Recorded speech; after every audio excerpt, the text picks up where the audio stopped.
Then let's go to Tets then. What do you got for us tonight? Thing. On to you. No, I'm kidding. See you guys. I'm out of here.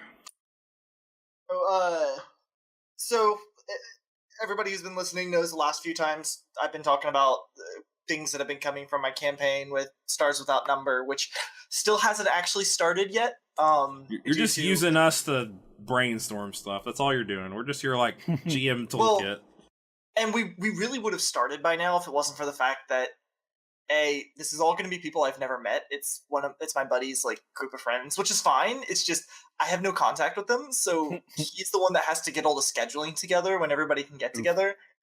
And there's like 9 of us, so that's a lot of people to play.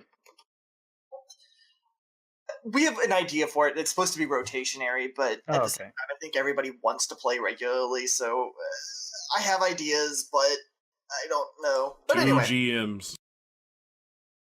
One of the ideas, and I think I mentioned before too, the idea was that we could like rotate out GMs and systems. And so do is just not the norm, but not going too far off the rails, I guess, to kind of incorporate this many people. And one of the things that we're looking at considering, well, specifically myself, because I'll be the main GM, and I was curious what your guys' opinions on is non-standard ways of gaining experience and leveling up. And when I say experience, I don't necessarily mean XP in and of itself, but just character progression. Exactly. Like, well, how does it work in a Stars Without Numbers first?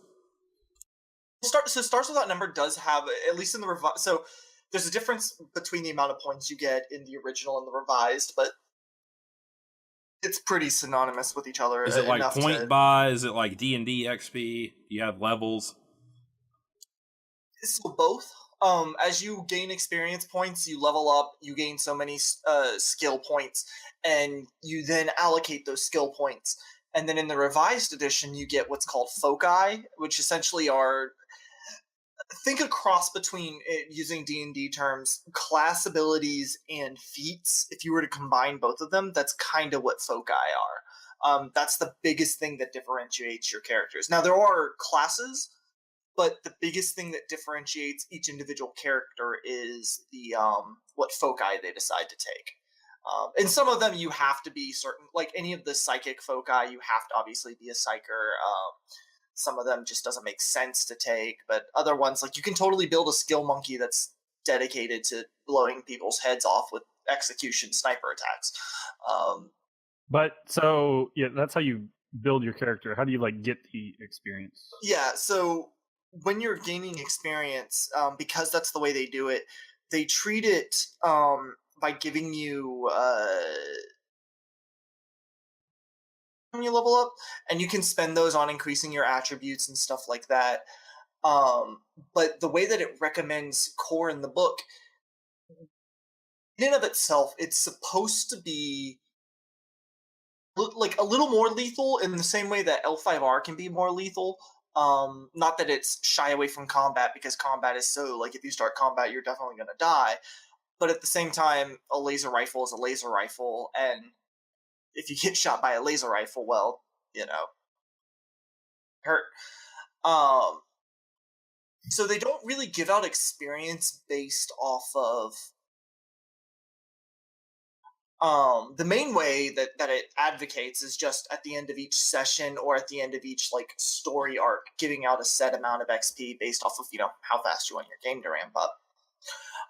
But it actually offers a few non-standard ways of doing it, and this is kind of where I was what got me thinking about this, because one of the ways that it offers it is credit gain or gold gain or whatever, you know, your system is using, Koku, whatever monetary system your game uses, based off of how much money your character has obtained. That then translates, like, once you hit this much, you are now level 2, you've reached this much, now you're level 3, etc., etc. Which I thought was really interesting, especially in a sci-fi game where I feel like a lot of people who gravitate towards Stars Without Number are wanting to be the whole Firefly, you know, ragtag group of people in a space ship and the adventures they get in along the way. So it works in that situation. But I don't know if you're wanting to do more like an exploratory sci-fi game that it necessarily works. And in that case, one of the other options they present, this is the one we're actually looking at using, is a goal progression system. So each player comes up with a few goals for their characters, and they can be huge ones, they can be small ones, that they can be in between. And based off of how large that goal is, how hard that goal is to obtain, the GM will give points as either the goal gets completed or steps to that goal get completed, based off of how impactful and how hard it was to accomplish that goal. It may be, I want to make so much money to be able to buy a new ship. That could be a goal to go for. Or I want to be able to dungeon and defeat the dragon that lives at the bottom of the dungeon. Yeah. So it's a way to let your characters be a lot more individual and really tie in their characters to the world. But that is if if the player sets their goals way too high, especially if they're level 1 and their goals are like bring down the stellar empire, defeat the dark lord of the Sith, it's like, well, you're probably not going to get very far past level 1 if those are the goals you're writing down. Baby Especially steps. for going at them right away. Exactly. I do like that idea. Like, to me, that sounds really cool. And then again, based off of how big it is and how whatever your leveling structure is, you can give things out. I was curious, thinking about alternative ways to do experience, and I was curious if you guys had any experience with the type of stuff, if there's any that you saw that you enjoyed, or if you just had thoughts in general about it, if you think it's stupid. You want to go first, Mel? Sure. Honestly, I think I'm just an advocate for just story-based leveling. It just because it keeps everyone on the same level without having a lot to any one particular person managing certain things, or in the case of goal based, you need the DM to judge in on that sort of thing for 8 different people. With story based leveling, you get to dictate at what your story, what kind of, it's easier to track what kind of stuff you can throw at people even. Yeah, it's easier to see what the players want to play and that sort of a thing. Yeah. So yeah, just whenever the story you think it's time for them to level, and that's when you decide to. This is what Critical Role actually. First campaign was XP based, and now they've switched to arc based or whatever, or story, however you want to describe it. And yeah, Matt Mercer said it took a lot of effort off of him because he had a spreadsheet for each character, because he was awarding it based on what they did, if they were there, and what they did specifically even. It was very granular apparently, but yeah, and now it's just arc based, and I think that's just how I would like to do it personally. I mean, it's the simplest way. Yeah, from a GMing aspect. As a GM, I really don't like the whole, okay, you defeated 6 orcs and 3 kobolds, that's this plus this, and then split it by I don't know, it feels so I still didn't hear any of that. I heard it. What's been you, Mel? What's it? Sorry. He's saying he didn't mind, or he doesn't really like the adding up XP per monster. Yeah.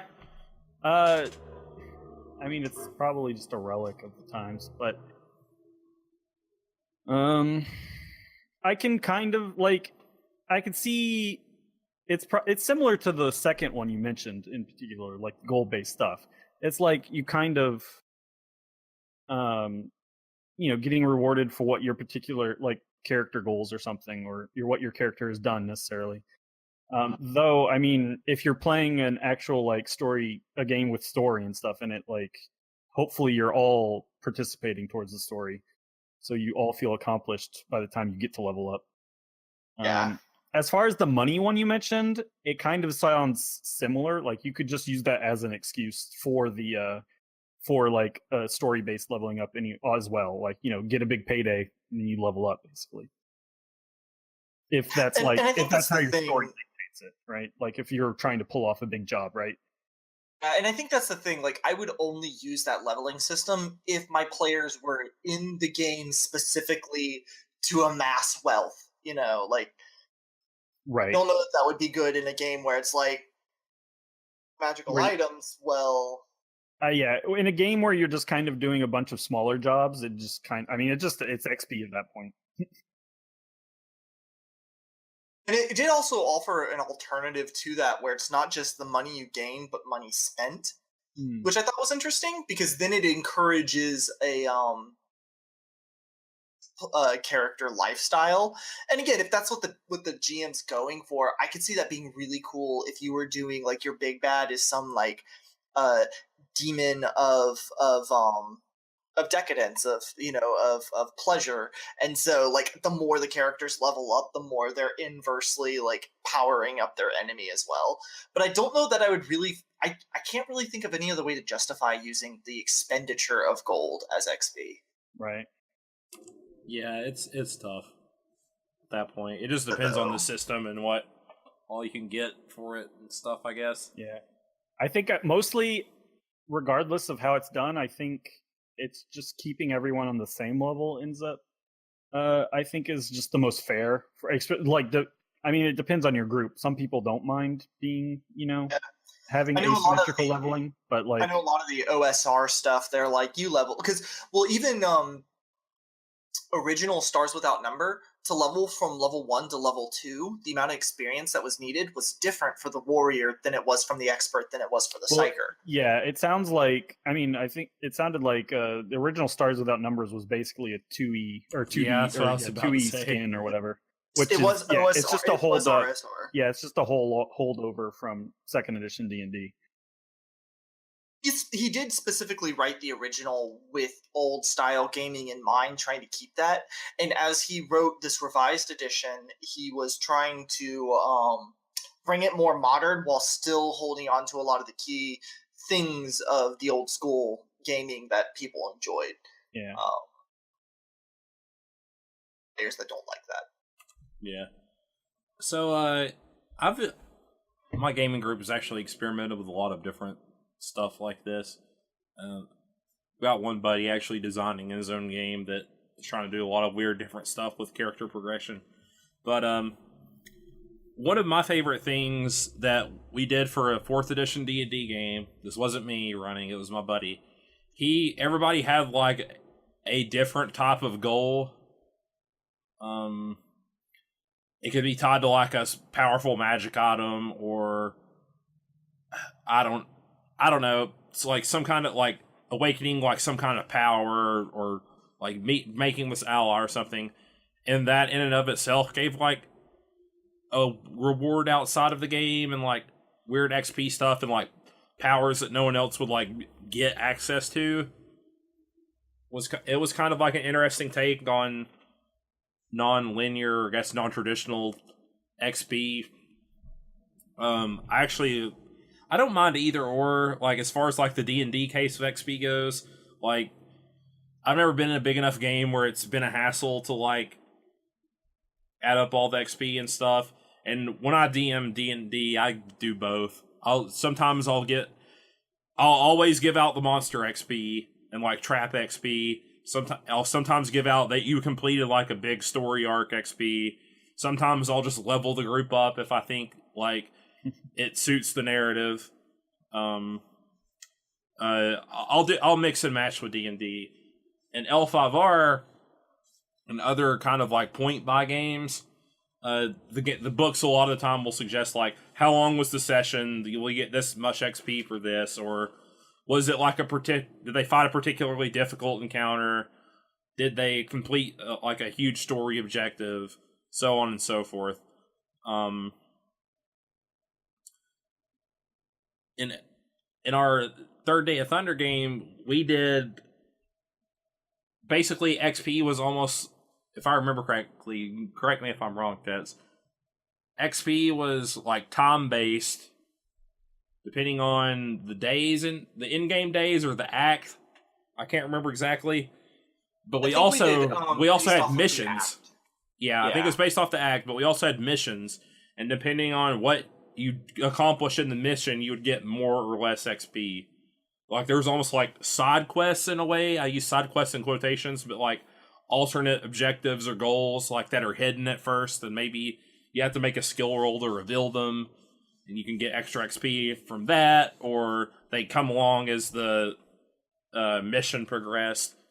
So I've experimented with like a few different ways to like non-traditionally handle XP. My buddy who's designing a system, I think he's kind of taking inspiration from some of the old D&D stuff where you can like put your experience into items and craft like really cool artifacts for his game.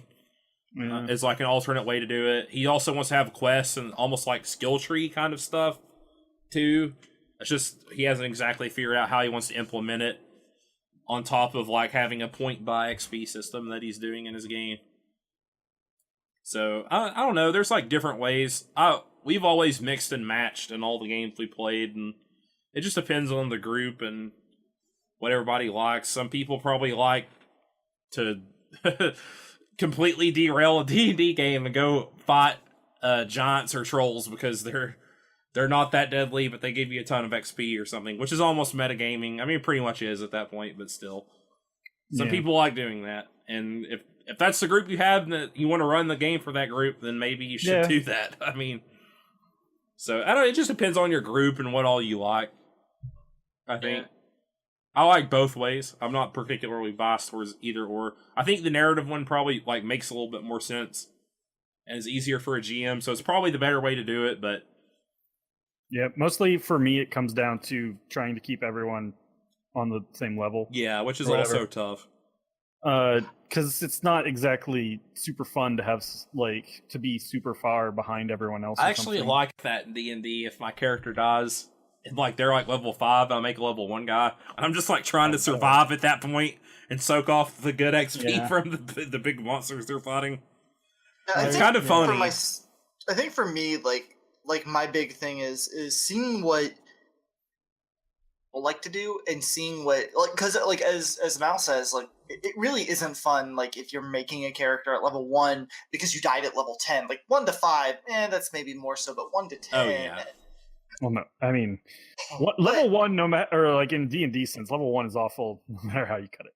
I do one thing. Some people may enjoy that type of thing, so it's seeing what the table wants. I feel like sure.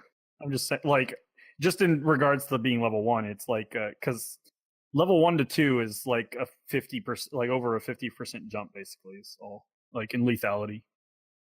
Yeah, which is why I like the L5. Well, they kind of like don't really mention the rule, but in first edition there was the karma rule, where if your character died like an honorable, glorious death, you got to make your next character with all the XP that character had. If you were a scumbag, you started at 30 again. But then you get into like punishing certain playstyles. Exactly. So I mean, but again, like I think that's one of the things that just approaching the table at the beginning of a game and seeing what people are expecting. That comes down to everything regarding RPG games, really. Like, do you want this character? Do you want it to be a lethal game or not very lethal? Like very silly or mature. Always talk to your group. Yeah, I will remember the one time I was playing Don't Rest Your Head, and I was intending a very serious game of it, and I had a buddy who made the most all of his powers he got in the game were all based around silly, goofy things, and it was just totally. He had ghost sound and prestidigitation. You can do a lot with those 3 cantrips. Always, it turns out in all things, communication is important. Yeah, that's probably like the number one thing to learn before you ever GM a game. Know your players and know what they like, and be open with them about working, about what kind of game. Really, basically everything. Yeah, it translates to all corners of life. Right. Yeah. So do whatever you manage think is best. Talk to your group. See what they want to do. And we're gonna approach them. We have some ideas. I really think this particular group is gonna go for the goals, if only because I mean, if it's a lot of newer people, I mean, sometimes you have to make the call yourself too. but I mean, like the thing about Stars Without Number Two is that it's created first and foremost as a sandbox game, and so I feel like when you give the players like goals, not only does it help with leveling, but in this case, it also helps them feel like they're not just sitting in a ship with the whole of space before them and what do we do now? You know what I mean? Like, the only trouble I could see with that, especially with that many people, is like when goals don't align. and again, I think that's a matter of when we do have our full session zero, because I'm a big advocate now of having session zeros now that I've gotten into that habit, but sitting down with people and saying, part of that session zero would be, are your goals? And you guys can have opposite goals, just recognize that case we're going to capitalize on the character drama, and that's going to be like a driving point of the story, not a division between players, if that makes sense in the differentiation. Yep, you just gotta talk to him up front about it. We'll see. As I said, like, none of these people are people I've met before, so I may be throwing all of this out the window. We'll see. That's the fun of GMing, man. Oh. When do you throw the baby and the bathwater out? It's all about that moment.